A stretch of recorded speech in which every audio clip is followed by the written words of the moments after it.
Waka waka,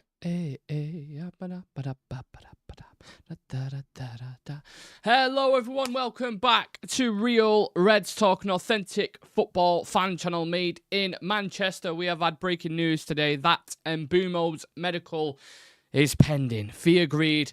Add-ons being sorted as we kind of discuss this, and we'll kind of navigate those kind of circumstances at the minute. But the main focus of today's show, and it's going to be about Mbuemo and Cunha and how they'll work and what the expectations are, or what the expectations should be for them signing for, obviously Manchester United. Now, the stories on your screen, the rest of the stuff I'm going to kind of dive into. So we spoke about Cunha and Mbuemo. We'll talk about Marcus Rashford, who wants a Barca-loana. See what I did there. Malacio Dilemma, the Athletic reporting that we're struggling to find suitors for him at the minute. And also Juventus are reigniting that flame for Jadon Sancho. They want to bring him to the club, but again, they're moaning about price and wages and structures and all that kind of stuff. So we'll dive into that, but I really want to talk about Mbuemo and Cunha, because obviously Cunha's already through the door. The reports that we've had from multiple journalists today, from Rob Dawson, Ben Jacobs, Jamie Jackson, all reporting basically the basics of an agreement for Bryan Mbeumo are in place, with negotiations now focusing on add-ons, and the structure of payments are set to pay a base fee. United is set to pay a base fee, around £60 million, with potential bonus payments taking the deal towards a £65 million mark. Bryan Mbeumo is awaiting permission to undergo a medical ahead of his potential move to Manchester United, which is closing in, and is expected to earn a similar figure to what Matheus Cunha would earn, which is around the £150,000 mark, which is a long way away from what we usually offer out. Don't forget, we signed someone in that position 2 years ago in Mason Mount, or was it a year ago? I can't remember. It feels like so long ago. I think it was 2. We signed Mason Mount for £60 million, the same price as what we're signing Cunha for, and Mbuemo at the minute, and we put him on £270,000 a week. So we're giving Mbuemo and Cunha £100,000 less there or thereabouts, even more, for two players who, very similar age, having a better impact than what Mount had. So if you're actually comparing that as just a pure comparison, there has been a change. There has been a change straight up. Now, some people might say, well, it was Chelsea or whatever, blah, blah, blah. I think, didn't he only have a year left on his deal, Mason Mount? We paid 60 with £270,000 a week. And we saw how that turned out. Hopefully, these other two players who are coming in won't turn out like that, and I'm pretty confident that they won't. But as a total package, if you add both their transfer fees together and you add their wages together, I think obviously the fee probably going to end up around £125 million, plus 15 million in wages for both players. So that's per year. So individually, it'd be around £7 million for each player per year. So you're talking a £130 million package for two of the best performing players last season in the Premier League, or two. Obviously not the best, but they was in that kind of conversation and they was in that circle. And both of these players could have got into the Premier League team of the season. Now, because they're joining Man United, people won't accept that, and people will come back at that and they'll start calling them shit and that they was only good at Brentford or Wolves and blah, blah, blah. This is normal routine for when a player signs for Manchester United. So just accept whatever the outside noise is saying. Don't accept it, sorry. Just ignore whatever the outside noise is saying. These are two players who fit the system perfectly for me. I think 60 mil for Mbuemo is a fair price tag. Someone with 4 years experience, coming off a 27 goal involvement season, is it? Did he have 20 goals and 7 assists, Mbuemo? I think I might actually be doing him a bit of a disservice there. Let's have a look. I don't want to say that concrete, but I'm pretty sure it was around those kind of figures, right? Yeah, 20 goals, 7 assists in 38 matches for Brentford, a mid-table Brentford, which is really, really good. Now, if you was to buy anybody else with those kind of statistics and consistency, what are you going to end up paying? If you look around that area, Ollie Watkins, Cole Palmer, it's going to be quite pricey. You're looking anywhere between 60 and 150, especially talking about Cole Palmer, who's got a bit, a 9-year contract. It's fair. It's fair. Look, I've seen Jeremy Doku go for 50 million quid. I've seen Anthony Gordon go for 60 million quid. Harvey Barnes is being quoted for 50. Nottingham Forest has just rejected 45 million for Elanga. Now, Elanga's a good player, but he's not Cunha and he's not Mbuemo, in my opinion. So when you start knocking it about and start getting a bit of a feel for it, I don't think it's bad at all. What will these players bring to Manchester United, you've asked? I will tell you now. Well, some of you will know anyway. It's not like you're stupid. You watch football. In my opinion, from what I've seen, I think he's very comfortable on the ball, both feet. naturally just kind of opens up more fluid options, especially if you have someone like Amad Diallo behind Mbuemo. I think that's really exciting, the kind of combinations between those two. Sometimes you'll have Amad drifting inside, causing problems, and Mbuemo drifting wide. Them two together, I think if you're a left back, right, and like, right, okay, you're looking at the team sheet, like, who am I going up against today? Amad and Mbuemo. Fuck me. Call it a night, mate. Call it a night. That is a tricky pairing. Both strong, good core strength, both great dribblers, both great at carrying the ball, great finishers as well. Like, them two will be cooking if that's the dynamic that we're going to be going with kind of going forward. Another thing is as well with Mbuemo, he's not wasteful like Garnacho is, like Højlund is. When we get in front of goal and we've got a clinical chance and he misses it, his conversion rate is relatively good. And that's the same with Matheus Cunha as well. So it's interesting to discuss the dynamic of how that front three will work, because I'm not sure at the minute if we're going to bring in a number 9 by the time pre-season starts. I've just got a feeling that we'll get this Mbuemo deal sorted. They're going to be the two that will definitely be in with pre-season. And then the number 9 we'll have to sort out, or we'll start working on. I think that's going to be a little bit later on, maybe in July, maybe even August, we're talking about, because that all depends on sales and who we get rid of out the door. We've got Garnacho, Antony, Rashford, Sancho, loads of players there we need to push on before we can bring anybody else in. So I actually think you might see a world where we start the season with Xerxes, Cunha, and Mbuemo as your front three, which I'm not mad at all, to be fair. It's a little bit like Liverpool when they had Firmino, Salah, and Mane. Now, Firmino wasn't necessarily the bagsman who would get the most goals out of that front three. He was more, as we know, more of a facilitator, right? And those Mane and Salah became inside wingers. They make those kind of runs that centre-backs hate, where they just kind of drift inside, in between the right back and the centre-back, and kind of punish you that way. So maybe it could work out like that. Xerxes certainly got the capabilities. He can play that role, but because he doesn't contribute enough statistically, you then need Mbuemo or Cunha to do that side of it. I'm not saying he is a pure 9 because Xerxes isn't a 9, but in a certain system like that where he's dropping a little bit, I think Mbuemo, Amad, whoever it is pushing forward, Cunha, I think they can cause problems, because them two themselves are not natural number 9s, but they can play that role and they do understand those kind of roles as well. So I think that could be fluid and that could work. In reality, I think you definitely need a striker who's going to score 20 plus goals. He's got a bully centre-backs. He's got a big presence. And Osimhen is the number 1 guy who will do that. Victor Osimhen, I'm telling you right now, look at any kind of statistic you want. Look at his record throughout the leagues, whether it's been at Lille, whether it's been at Napoli, whether it's doing it in Turkey now, and people will say that's not the Premier League. Osimhen is a bully of a striker. Physically, he's a beast. Aerially, he's a beast. A great finisher. Powerful, transitional striker. He would be ideal, but that will never happen because of the wage demands. The guy's asking for £350,000 a week. How can you justify that? We're saying, well, we've just signed 2 Premier League proven 25-year-olds who've been killing it in the Premier League, and we're paying them £150,000 a week. You want more than double that. It just won't happen, will it? Won't happen. Some people are saying Gyökeres. Some people saying they'll take us to 13th. Wayne saying we all have a wish list. We do. It is a wish list, and that's why I'm being realistic. I get where we're at in a minute. I think the fact that we've signed Cunha, gonna sign Mbuemo shortly, I think that's a really, really good start to the window. But the number 9 has to be the final piece of that jigsaw. Has to be the final piece of that jigsaw. So I think it's really, really interesting. What do we all think in YouTube? Talk to me, people. What are we saying? Navin's in the chat. Big up Navin. Adiolin said both will have a better season. I want to ask a question about that, actually, and get your thoughts. Random guy saying Bryan and Cunha are very different. Cunha moves more towards the ball, while Mbuemo stays more positionally aware and sticks where he plays. I can see them complementing each other very well. I think Mbuemo will score more, but I think Cunha will have a better season for us. We'll dive into that debate in a minute. Tamskin Deliso says, are you ready for this wish list, people? I want Mbuemo, Emi Martinez, Rios, Douglas Luiz, Vlahovic, Fermin Lopez, Ndidi, Malik Fofana. Quite a chunky window, that, isn't it? Quite a chunky window. Ronak Josh, here we go. Not here we go yet. No. All I'm doing, I'm not giving a here we go. Obviously, I'm not Romano. I can't give a here we go.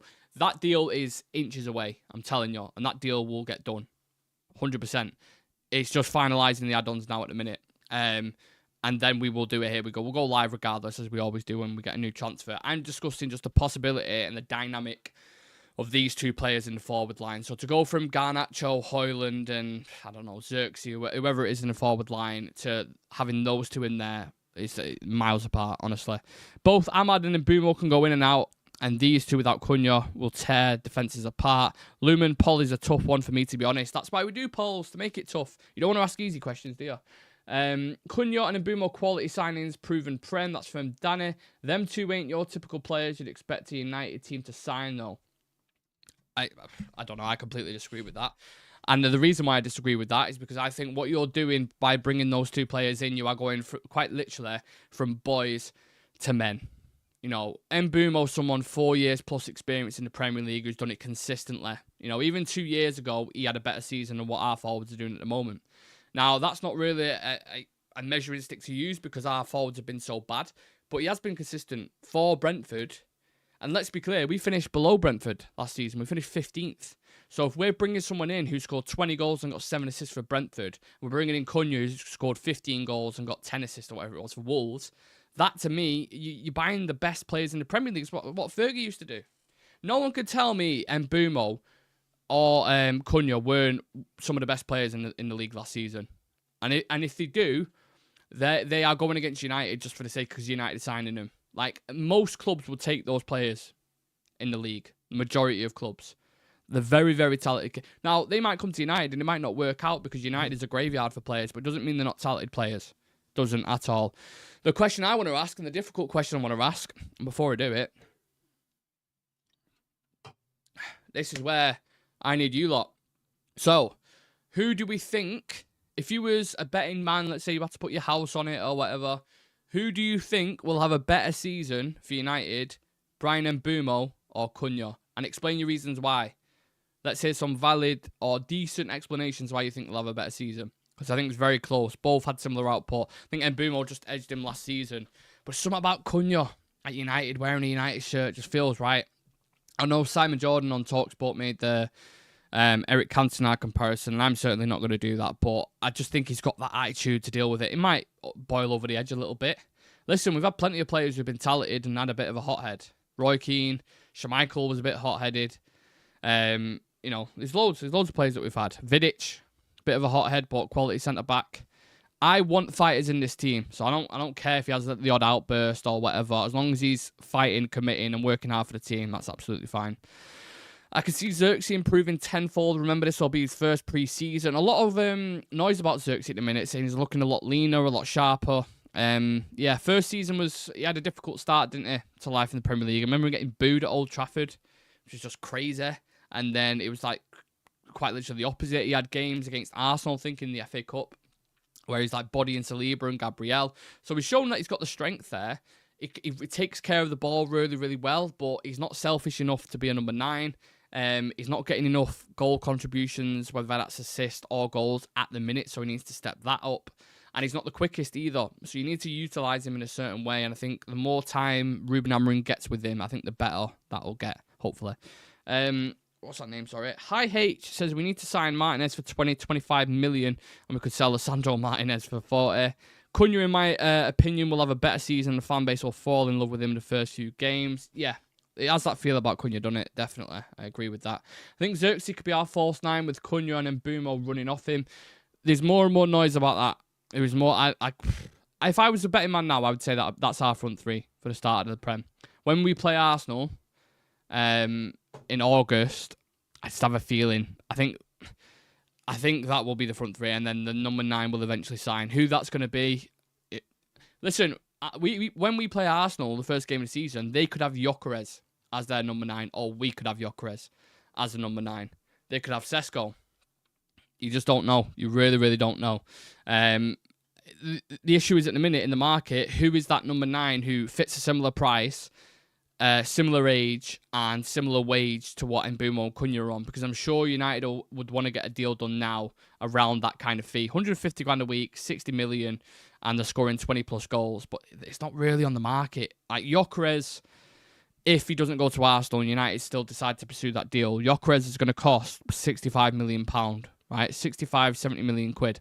His wages on top of that are going to be decent. Now, I think at Sporting, he's only on around 60, 70k. but he's going to want a big wage bump on it as he's getting into the prime of his career. And this is a guy who's scored 60-plus goals in all competitions, or 50-plus goals in all competitions. So he's going to want a big wage bump. So I'm not sure what that's going to work out to. But when you start looking into it, the total fee of the package is going to get a little bit pricey with Gyökeres. There isn't any other striker. Even if you go for Ekitike, 100 million euros, 80 million quid's being quoted. He had one good season at Frankfurt. You go to Sesko, had a good couple of seasons. Again, going to cost you around 70 million quid. Wherever you go, that is going to be the price for number 9 at the minute. It's just what everyone's saying, unfortunately. So I'm fascinated to see who they go and get. But I do think they'll get one. I just don't know who at the minute. Genuinely. Like, other positions I can talk about and kind of bring up names and say this is the reality and this is probably who we'll go and get. With the number 9 at the minute, it seems to be really, really quiet, which I don't like. I do think Bruno will start being subbed off more to give Mainu some minutes, but I think he should anyway. The only reason why I think Bruno the past couple of years has been overplayed is because, one, he has got the engine to do that and he is robust enough to play consistently. But two, we needed him in the majority of games. I think there was a stat last season from January onwards so there was a moment where Roy Keane criticised him on Stick to Football. And since that moment, because I remember doing a video on it, he had a goal involvement every game for 3 months straight, I think it was. Something around that. That was kind of rough thinking, but he was just contributing, so you can't take him off. It's like he's going to do something at some point. But by bringing in Mbuemo, by bringing in Cunha, if you get a proper 9, you bring in a midfielder, like there is a lot less demand and pressure and weight on him to provide. Now, obviously, it's the same expectations for him to put up the numbers, but it's then the responsibility is being shared. That's the difference for me. Now, speaking of responsibility, Marcus Rashford intends to return to Carrington for the start of pre-season if the move does not materialise in the coming weeks. Barcelona have asked Man United for details on Rashford's situation, but have indicated, guess what? Their preference would be for a loan deal, which could require United to pay a portion of his wages. How many fucking times have we heard this story? My God. Anthony Martial, Sevilla. Yeah, we'll take him, but we want you to pay some of his wages. All right. Alexis Sanchez, Inter Milan. Yeah, we'll take him, but you're going to have to pay some of his wages. Jadon Sancho to Dortmund. Yeah, we'll take him, but you're going to have to pay some of his wages. Andreas Pereira. Yeah, we'll take him, but we'll have to pay some of his wages. Fucking hell, man. Anthony. Real Betis will take him. You pay some of his wages. Rashford at Villa. We do it all the time. And that is because right now, Woodward, Arnold, Murta are still having an effect on this club after leaving fucking years ago. Still. Because the stupid contracts that they give out to Jadon Sancho, to Marcus Rashford, to fucking Anthony, 200 grand a week. Like, 200 grand a week. Look at the difference. We signed Cunha and Mbuemo, 150k a week, Prem proven. Top seasons, just edging into the prime. Anthony, unproven, in Ajax, got about 8 goals, £80 million fee, fucking 200 grand a week. It's mad, isn't it? It's absolutely mad how they offer shit like that out. Fucking crazy. But yeah, anyway, sorry, I went off on a tangent. So there's going to look like, yet again, another loan deal, we pay a portion of the wages. And you know what? Usually I'm like, just do whatever to get the player off, just so we can go play some football. But yet again, I'm just like, do you know what? Should we pay a fucking player to go play for his dream club? Because he's like, oh, I only want to go to clubs who've got Champions League football. I only really want to go to Barcelona. And it's like, mate, they've got Lamel, they've got Rafinha, they've got loads of young, talented players. Like, and you're talking about being a number 9, or you want to play for... I'm just like... The thing is now, though, because you've set your stall out, like Ruben Amorim's done with Garnacho, you can't really turn around and go, actually, what we're going to do is we're going to reintegrate you back into the team and see how you do. I just don't see it. Really don't see it. So, again, we're going to have to loan the player out and pay his wages. And what's going to happen? Eventually, they'll get down to a point where the contract's running out and then they'll move on a free to somewhere in Europe, a prestigious club, and get paid fucking 500 grand a week. Sancho's going to do the same thing as well. This number 9 talk about him as well, I don't get it. I really don't get it. How many times have we as United fans, right, and you will all vouch for this, watched Rashford up front as a 9 and just gone, this guy is a fucking ghost. Doesn't touch the ball. It makes the odd running behind that people may not see. I'll give him that kind of... what's the word I'm looking for? I'll give him that. You can have that one excuse. Sometimes he does make the runs and don't get found, but the majority of the time, he ghosts in that 9 position. So, I don't know. It's a weird one with Marcus Rashford. I'm only messing. It's massive. Other clubs are doing nothing, given our situation. Horrific season. Toxic still. Cunha and Bruno done at this point is solid. Random saying I would just get the loan done with already. It seems like we aren't getting any money for him. No, we won't. I would go as far to say right now, we will not get a fee for Rashford. We want 40, 50. Villa ain't going to pay it. They didn't get Champions League football because of us. We kind of shot ourselves in the foot a little bit by beating Villa. They didn't get Champions League football. Knock-on effects. They probably won't buy Marcus Rashford. So it will be a loan. Yeah, it's just disappointing, isn't it? Pat May, very difficult one. They're both class players and will transform us as a team. But just got a little inkling Cunha will light the place up. I'm so happy with these signings. A lot of people are saying Cunha. I'm not surprised, to be honest with you. I can see him being a better number 9 in La Liga, but he's still definitely better on the left. He is. He is that left side drifting in. That's what Rashford is. A transitional player as well. Which is why he probably did well at Aston Villa. Like, Villa's a perfect fit for him. I think Garnacho, if he was to go to Aston Villa, funnily enough, because he was wearing a fucking Aston Villa kit the other day, I think Garnacho would suit Unai Emery's system perfectly. Literally perfectly. So, a lot of work with the Sancho situation with Garnacho, with Rashford, with all our wingers at the minute, with Anthony as well. But he seems like the most likely to leave at the minute. We had news coming in about Jadon Sancho to Juventus. So, Sky was reporting that they are back in the race for him. But guess what? Another team complaining about his wages. Too much. They don't want to pay it, but they'll pay 20 million for him. About 4 clubs have said that now. I think Turkey is the only one. The only club, Fenerbahce in Turkey, are the only club who's willing to pay his close to his wages. I think they was offering around 185k, which, by the way, I don't know where Turkey are getting their money from. Is there a lot of rich owners in Turkey? If there's any Turkish people, Galatasaray fans in the chat, whatever, do they just have a lot of money? Like, what's the crack? How are they paying Osman so much money? Are they paying Wilfred Zaha and Leroy Sané's just gone there, hasn't he, for like 400k a week or something? Outrageous. So, yeah, it seems like they've got shitloads of money. So, they're willing to offer Sancho close to 200k, which is probably the most that he's going to get. And I think they're happy with the fee as well. And I think Mourinho's contacted him and blah, blah, blah. So, that seems like the most promising. If we're talking Italian clubs, they ain't going to pay nowhere near that. 120k most. And they might pay 20 million. So, it's going to depend on the player and his preference and where he wants to go. It's just like a fucking merry-go-round at the minute. So, yeah, any updates on Jadon Sancho? If you're watching on YouTube, any updates in general at the minute, because the transfer market's just crazy, innit? Bottom right-hand corner here are all our socials. So, I'm live on TikTok in a minute. We've got Instagram, we've got X. The Instagram and X, for any, literally by the minute update, anything to do with Man United, it will be on there. Check it out. You will like it, I promise you, the Instagram. Sam does a really good job over there.